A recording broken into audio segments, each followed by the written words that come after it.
New Thought Media Network.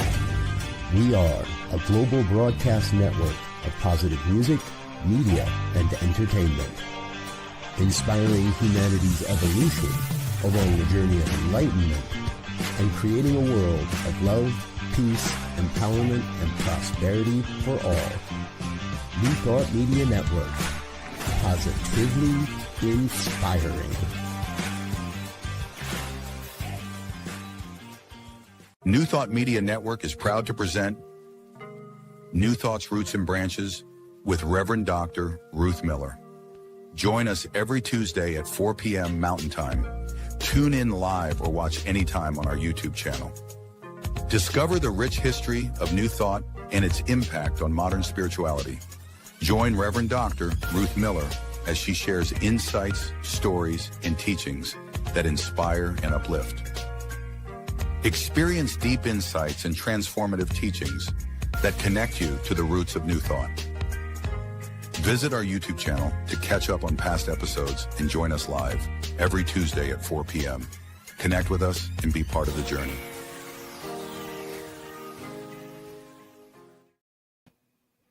Hello there. I am Ruth Miller, and this is New Thought, Roots and Branches.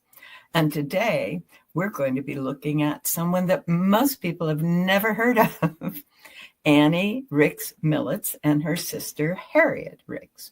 They are the founders and the developers of Homes of Truth, which were located primarily on the West Coast. We'll look more at that. And of some marvelous, marvelous writings that many, many millions of people at the turn of this past century were reading and finding very, very helpful.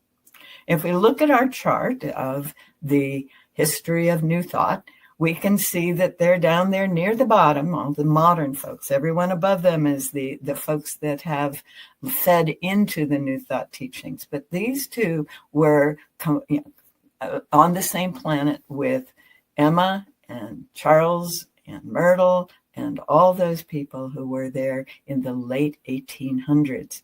And if we look at the next slide, we can see that they're almost in the middle of the chart, the way that chart is laid out. Harriet and Annie Rix. If we look at the next one, you can see who they are, see what they looked like. Annie Rix married a man named Millets, and Harriet Rix, her sister, who was quite a bit younger. We can look at the next slide and see that what they did, creating these homes and sanctuaries of truth, started in 1887 in the San Francisco area. They created a journal that was worldwide and was one of the most amazing journals out there called Mastermind Journal, which is different from all the other ones that were going on in that time period, including the Unity Journal between 1911 and 1923. Almost all of their centers were located on the west coast of North America, but there were a few. And when they traveled around, particularly Annie would travel around and people would get so excited and they would create a new center. The ones that exist today are still in Alameda, the Home of Truth in Alameda, and the Sanctuary of Truth in Pasadena, California. And there are buildings that are still marked Homes of Truth up and down the West Coast, and one of them is still a New Thought church. I was having a delightful conversation with a new young minister who has taken over and made it a really upscale and modern church. It's chartreuse in color with purple drawers, that's cool, purple front doors. There we go. And, they have jazz musicians on Wednesday night, and it's a lively center where people are waking up to truth. In our next slide, we get to learn a little bit about the two of them. Annie is the older one. She was born in 1856, and Harriet came along in 1863 in the San Francisco area. We know virtually nothing beyond their birth dates and the fact that they were living in that part of the world. Annie was a school teacher and became a school teacher, as most women did at that time, in her early 20s, late teens, early 20s, and was very effective as a school teacher and took those skills quite a ways as we move forward in her work with New Thought. Harriet, being the youngest in the family, stayed with their parents until they didn't need her anymore. But she began to work closely with Annie along about 1889. And that was a very important year. In the next slide, we see that the launching of their life together, their career, was a lecture by Emma Curtis Hopkins in San Francisco in 1887. Actually, it was the full series, all 12 lessons that Emma would do.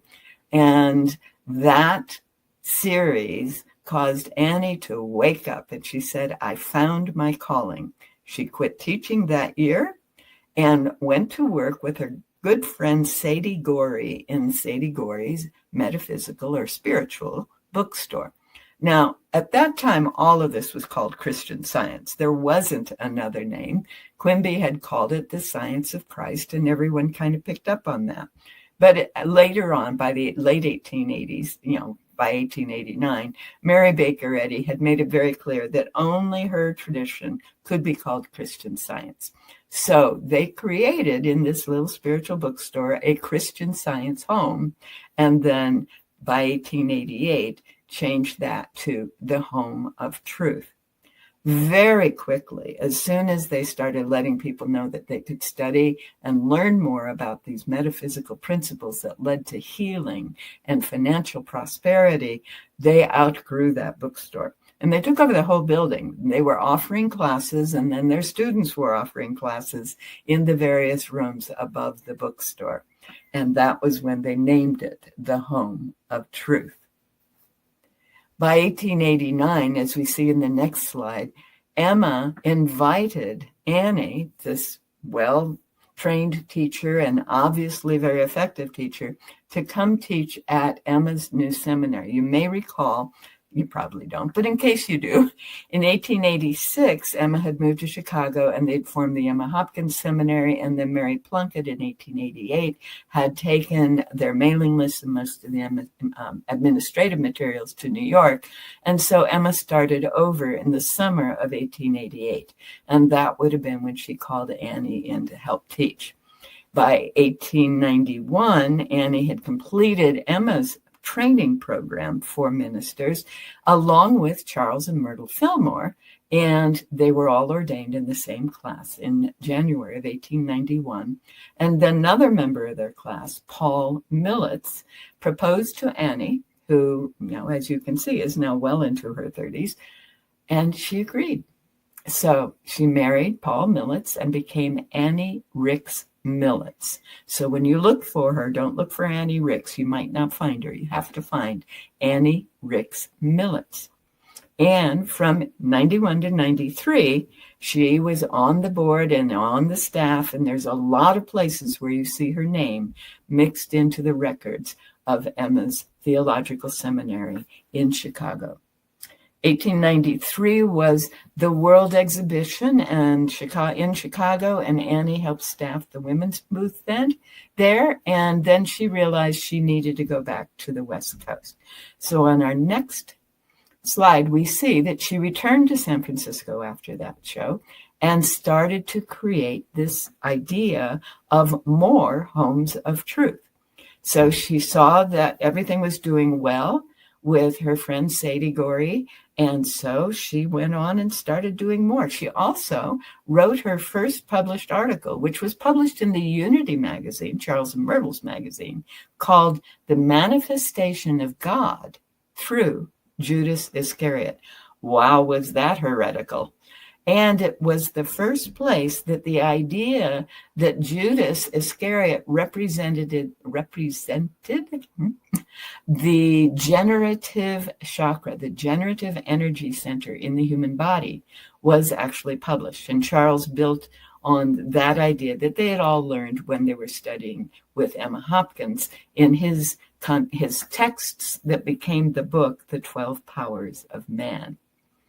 Then that article was so well received that she continued to write many, many more articles, helped to write the textbooks, helped to form the teaching arm of Unity all the way to 1911, even though she was now living on the West Coast, through writing and, well, occasionally the telegram, they were able to get a lot of that done. She traveled sometimes too, and we'll look more at that. In 1894, she and her husband moved down to LA to establish a home of truth there, and several of them were established, and one of them remains as the Pasadena Sanctuary of Truth, where one of the versions of the Emma Curtis Hopkins Gospel series was retained.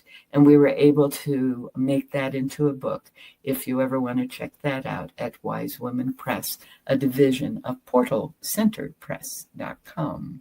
All right. Now, what was beginning to happen, of course, the more she wrote, the more people heard about her, the more people wanted to hear from her. And so Annie began to be a speaker. And in the next slide, we can see that she was going around the country giving talks. When she was working with the Unity folks on their campus, she would go to the Unity Temple that Charles had built in Kansas City. And it's still there. There's Unity Plaza and this large, beautiful church. And she was one of the speakers there up until 1911. And then she became a founding member of the International New Thought Alliance, which was formed in a Boston meeting in 1914, and by 1918 was the means by which the various New Thought teachers who had thought of themselves as Christian Science teachers 20 years before, it was the way they got together and began to teach and work together.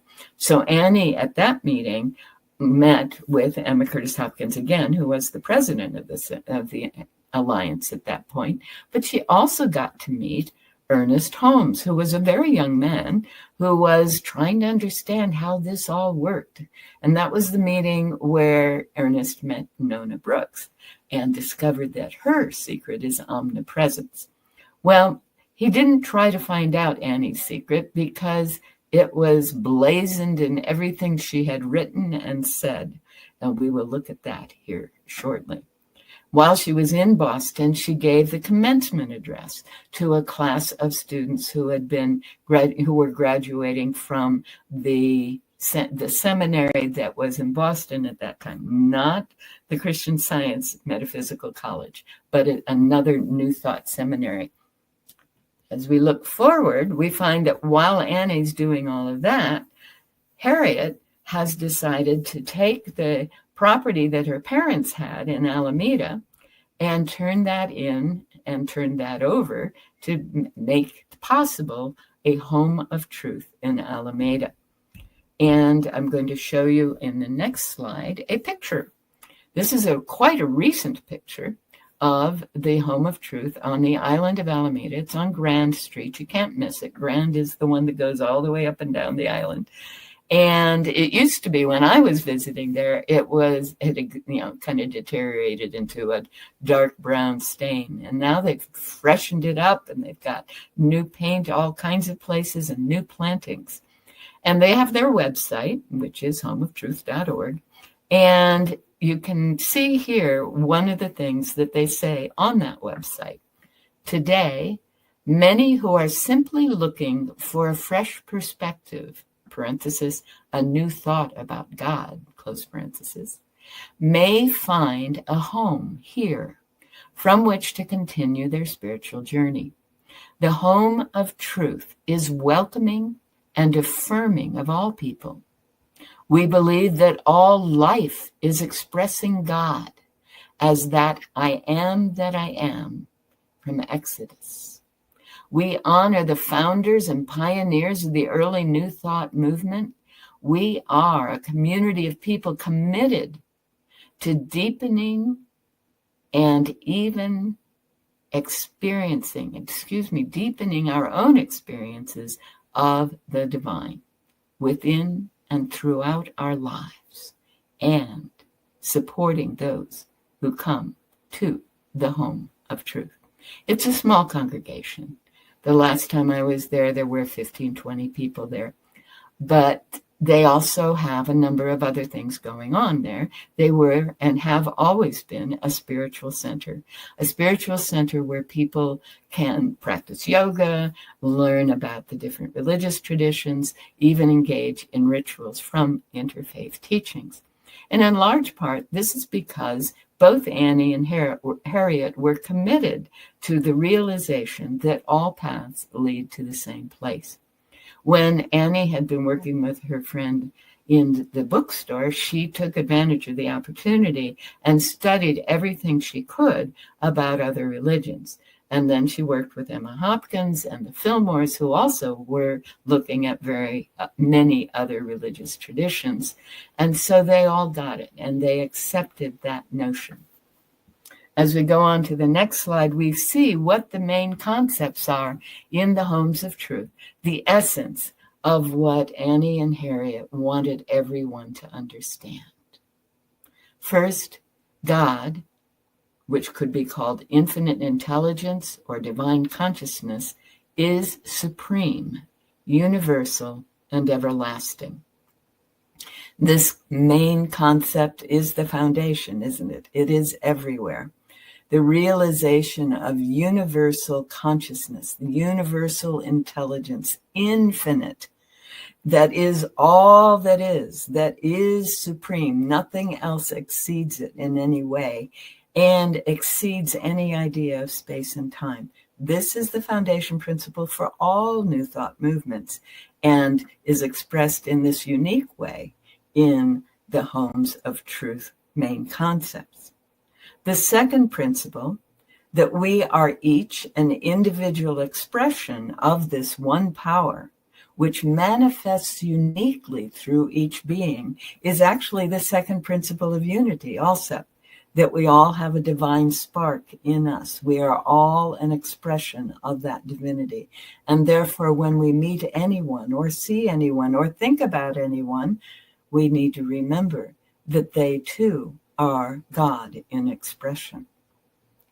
The third principle, the third concept that they want us to understand in Harriet and Annie's teachings and in the Homes of Truth, the highest spiritual principle, they say, is having a personal connection with the God of our understanding, which guides us in loving ourselves and others unconditionally. One of the lessons that Emma would teach was, I live and move and have my being in the God of my understanding.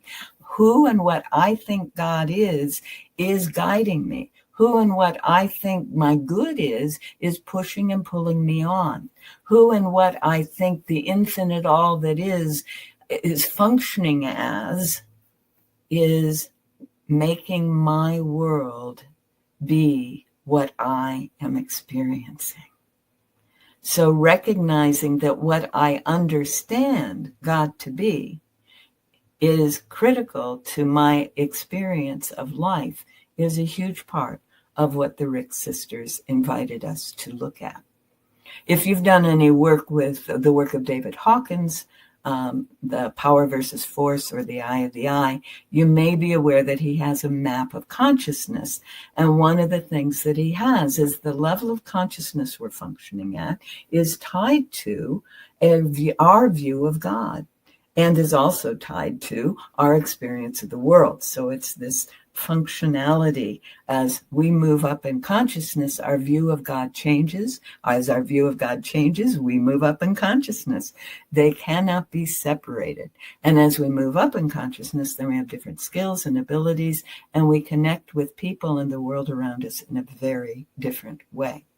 So they had the essence of what David Hawkins discovered in the 1980s, understood in the 1880s in the Homes of Truth. Well, the 1890s anyway. Number 4, our mental states are carried forward into manifestation and become our experience in daily living, including prayer and other spiritual practices. Our mental state is what we are experiencing. This is a little different from what Unity was teaching, and I think is probably why Annie moved away from Unity in 1911. She got it, that it's who I am being in that understanding of what I think God is that is showing up in the world around me. And that when I enter into the prayer state, that is one of the ways I am being. And the more time I spend in that state, the more the good becomes manifest in my world. And so Annie was saying it's not just about being prayerful to make things happen in our world or to manifest. It is whatever we are being right now. And our other spiritual practices can contribute to that. Now, Annie and Harriet didn't put it this way, but my version of spiritual practice comes down to what I call the 4 S's. And as I look at their materials, I think maybe they were living these. And my version is, first we study, we listen, or we read, or we observe something that is spiritually enlivening us, or that is causing us to remember a deep understanding. After we study, we go into the silence. We take that in, we contemplate it, we make it our own, we internalize it as much as possible. After study and silence, then we share it, because it's in the sharing that we have the whole verbal body connection with that concept and that understanding that has come our way. And the way Emma taught that was make this your own and teach it so that you can have permanent effects in your practices. And then the 4th S, we have study, silence, sharing, and then service. Are we serving in the world? Are we allowing that spirit to express itself through us in a way that others benefit? And these are the kinds of spiritual practices that then can allow us to be manifesting the essence of spirit, the beauty, the joy, the wonderfulness that we call God. Yes? So let's look at what Annie had to say about that. On the next slide, she says, do not stop praying, but change your prayers. Okay? Normally, people were taught, recite the Lord's Prayer, recite the Hail Mary, say these words, and that's your prayer. And she's saying, no, change your prayers. Pray without ceasing. That is, always be in a state of prayer. Always feel that divine connection. Pray in every right way you can think of. Whatever that is, it might be dance, it might be song, it might be a kind of movement, it might be writing, it might be just loving someone, right? And then she says, at last you will speak the words that reach God. And those words are the words that are our expression of who and what we are right now, that is so in sync with our understanding of the divine that there is no separation in our experience anymore. And that, for her, is where we want to be in prayer.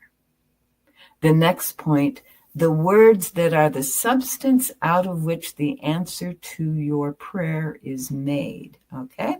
So when we are in that place of being in total sync with the all that is, the substance, the spiritual substance that takes the form of our bodies, of our world, of our relationships, of our finances, whatever it is that is form, is already in perfect alignment, because we're in perfect alignment and will be manifest as we are mentally framing our being in that moment, the mental state we are in. Yes?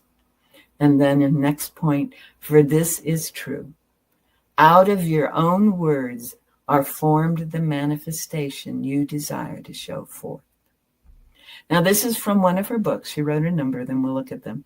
All things are possible to them that believe, which is a quote from the New Testament. And the thing is, it's not saying that those that believe a particular doctrine in the Christian church can experience all things that are possible. She is saying that those who feel and know the oneness, the wholeness, the already existingness of that which they are ready to experience must have and can't not have all that they are ready to receive. All things are possible. In our next slide, we'll see more of what she says.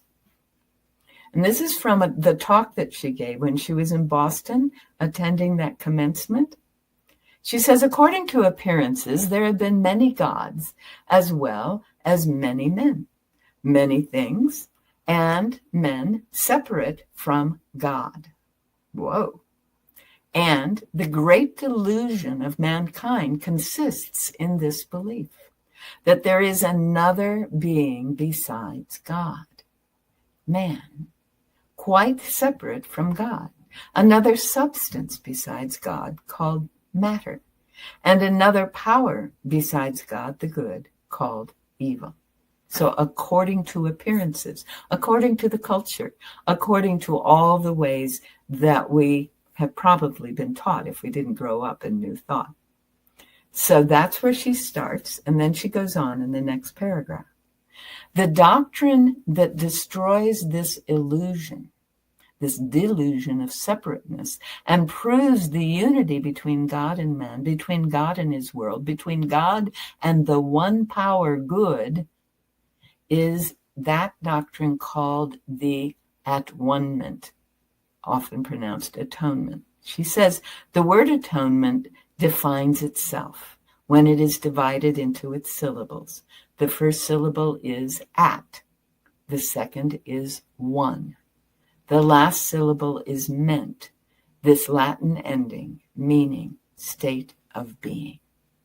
So whenever you see anyone talking about the atonement, you might want to reconsider, as Annie suggests, and as the Course in Miracles also suggests, and reframe that to at-one-ment. It is the state of being in which we know without a doubt there is no separation between the power that is good, the presence that is love, and the essence of all beingness, our source. In the next slide, we get to see some of Annie's writings. These are a few of the books that have been reprinted in the title page of another book, Impersonal Healing, Both Riches and Honor, which is actually what most people are aware of. It's that phrase is out of the New Testament, but it's Annie telling us, you can be wealthy and you can be honorable at the same time. And here's how, right? And then the other one is the one that's in this slide is a compilation of some of the issues of their journal, Mastermind, that, like all New Thought journals, was a combination of them writing articles, Annie and Harriet and some of their other teachers, and the letters and responses to letters from people who have had experiences using the material. In the next slide, we see some more reprints of Annie's works. And the renewal of the body ended up being a very important part of her development and of her presentation. But here's that book, All Things Are Possible, that I was reading from earlier. And then Spiritual Housekeeping. That's her attempt to help us get into that practice mode where we are actually cleaning out those thoughts, those ways of thinking, and filling the space with the thoughts and ways of thinking that are supportive of who and what we are. So those are a few of her books. They're all in reprints. They're all available online. And they are pretty amazing stuff if you haven't found her writing yet. But then we get her sister. Now, Harriet was mostly involved in setting up the Homes of Truth, the Home of Truth in Alameda, but she was very supportive for the others because while Annie was a marvelous teacher, she was not much of an organizer. Harriet seemed to have been more of an organizer. And she's trying to help people understand that the ways we have been taught to get things done are not necessarily the most effective. She says in her book, Rich Mentality, Another Way to Be Prosperous, she says, you are not here to work by strenuous effort to make life. And again, she is very much in alignment with Emma Hopkins' teachings here, who says that man does not prosper by his labor, right? as she goes on, she says, Harriet says, you are here under the blessing of God to live a life of wholesome, loving kindness, of success and goodwill toward each other, bringing out of your own nature, the divine self. God lives in you every moment. All right? So this isn't the old doctrine of humanity must be on the planet and work very hard if they're going to have a living. No, this is the doctrine that says God is working in and through us to will and do and be who we are most fully. In other words, to support our fullest development. So Harriet was helping people to be more relaxed in their accomplishment with that paragraph. And the next point, she says, if you are conscious that God is your very life and being, you will not work to express it in the terms of mortal consciousness, in dollars and cents and salary. You won't have to. When you know that infinite supply that is willing for your full development, no matter what, is dwelling in you, around you, through you, as you, and for you, then you won't attempt to try to acquire anything, whether it be a salary or money in another way. You won't be trying to change your consciousness, because your consciousness already is that infinite intelligence. So Harriet managed to express in very practical terms the essence of what both Annie and Emma, their teachers, were telling them. She continued to work in the Home of Truth in Alameda and to help with the Mastermind Journal long after Annie passed away. In 1924, Annie was in LA. And there's a newspaper article. I was going to show it to you, but it's almost impossible to read. It says, "Cult Leader Body is Buried," is the headline. And Mrs. Annie Rix Millets was a cult leader in Los Angeles with her Home of Truth. And she had been so convinced that God's loving presence was enlivening her cells that she knew that even had she gone through the death process, she wouldn't have to remain on the other side of the veil, as it were. Well, she knew it, but unfortunately the coroner didn't. And after over a week of having her body and having everyone be in vigil around it, be available for people to support, the coroner said, no, this is becoming a health problem. We must bury this body. I don't think anyone has gone back to check, but I wouldn't be too surprised if, like Yogananda and many others before her, many of the saints in the Catholic tradition, they would bring her forward out of that grave and show very little deterioration, because she knew that God's life was in the cells of her body. Yes. Her sister, as I say, was much younger, right? And she lived a number more years and was building that Home of Truth, maintaining that Home of Truth in Alameda that whole time, and being supportive of the others. Unlike most of the other founders that we have talked to or talked about in this show, these two did not build an organization, and they didn't have someone in their organization building an organization, which is what happened for some people. So the whole thing has sort of fallen apart. The Mastermind Journal went on for a couple of years after Annie was no longer able to edit it, but Harriet wanted to focus on the Home of Truth and the congregation she had. And then the other Homes of Truth were just fine with the people who Harriet and Annie had taught, but there wasn't a succession process. There wasn't a way to teach new people how to be this main pillar of a place, a sanctuary, a place to come home to a new thought about God. Nonetheless, in Alameda, the place continues, And the Sanctuary of Truth in Pasadena continued well into the 90s and the 2000s. So yes, we have some tiny little tidbits, and we have all of these books. And what's really cool to notice is that these books are being published and reprinted and made available so many ways and in several languages, so that the teachings are being maintained, even though the organization and the structures haven't been. And what I'd like to do is go back, if my helper can help me, to go all the way back to the beginning when we were looking at Harriet. All the way back, almost to the beginning of the show. Because what we can see here are two women of their age.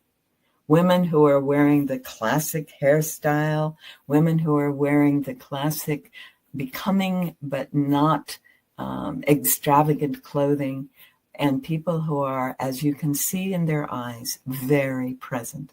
I love that little half smile on Annie Rix's face. And I love that Harriet, and I'm sad this is really the only photograph we've been able to find in any of the archives, but we're continuing to look because all the archives are now at Unity Village, and more of us are going to be able to go through them.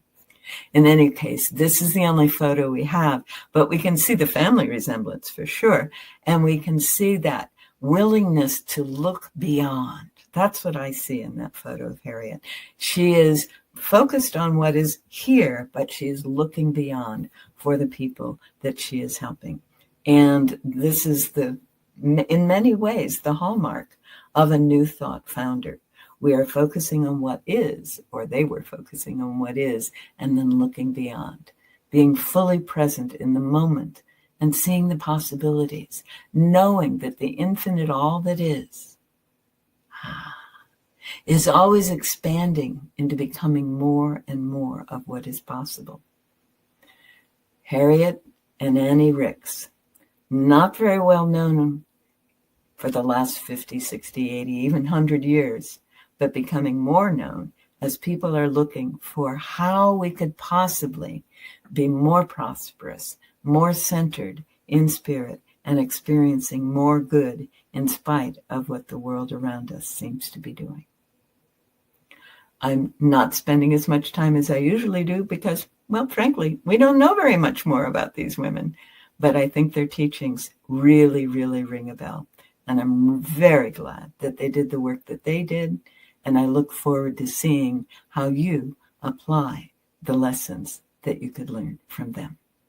Thank you very much for joining me here on New Thought, Roots and Branches. And I'll see you next week. Bye-bye.